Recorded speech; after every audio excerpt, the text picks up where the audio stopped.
I always fought the idea of I will never be an alcoholic. My mom and my dad are alcoholics. I got this. And that just wasn't the case. I wanted to be sober because I knew I would die if I didn't.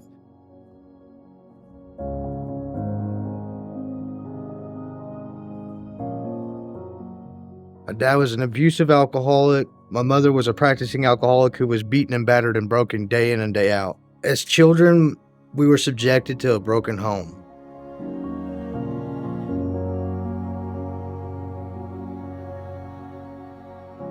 First person I ever used alcohol or drugs with was with my mother.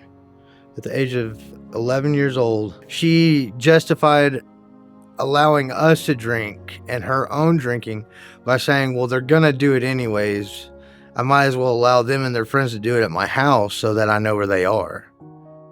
When honestly, she just wanted to be able to drink freely. I remember one Christmas I got pulled over. I was 15 years old, didn't have a driver's license. I got pulled over going down the wrong side of the road. They gave me an MIP, which is a minor possession, a minor consumption, driving under the influence, no driver's license, and no insurance ticket. But my mom was also home for a weekend furlough for Christmas from rehab, in fact. And so I woke her up.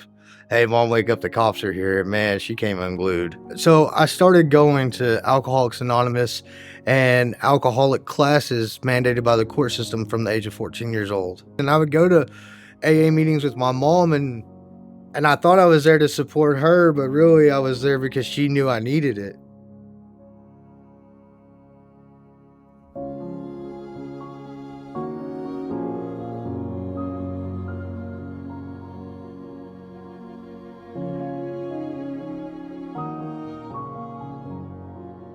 And I remember one Friday night, I was sitting down with a buddy of mine's son, and I had seen him praying out of the corner of my eye. I know what that is. He's praying. I can help him with that. I've always wanted to help people. And I said, has anybody ever taught you how to read the Bible? He said, no. And so I was like, well, I can teach you that.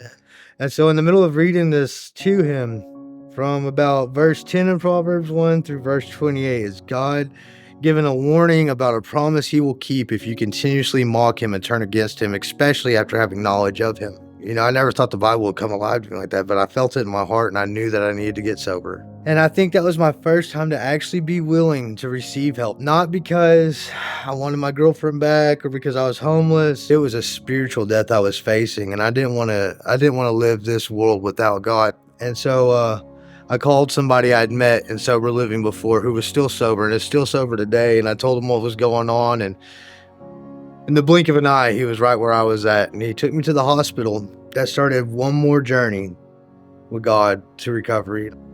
I got in these doors, and I would love to tell you that I was the best student, but that's just not the case. The lady that was over all of the recovery for the residential portion of our facility, man, about every 2 days she'd have to call me in her office. Tyner, let me have a talk with you. Well, what's your part in this? I'm telling you, I didn't have a part. I'm just telling you what happened here. And finally she looked at me, she said, I can't talk to you. Get out of my office. And I was walking out the back door to go smoke a cigarette, and I really thought I'd won something. But this intuitive thought from God hit me right in my heart like a thump. The people that work here this isn't just a job for them. This is their passion. And she was not even willing to talk to you anymore. Something's wrong with you, not her. I went and I talked to her, and she said, now that you are finally in a position that you're willing to listen, let me tell you something, Tyner. She said, I've never met anybody too stupid for sobriety, but you're too smart. You're going to kill yourself. And that really resonated with me because I always wanted somebody to give me value through my intelligence. And when she did, it really brought me down. But the thing about Springboard that was different for me than anywhere else I'd ever been is this is not a disciplinary facility. This is to identify and help you work through the problems that you have that are key components to your drinking and using.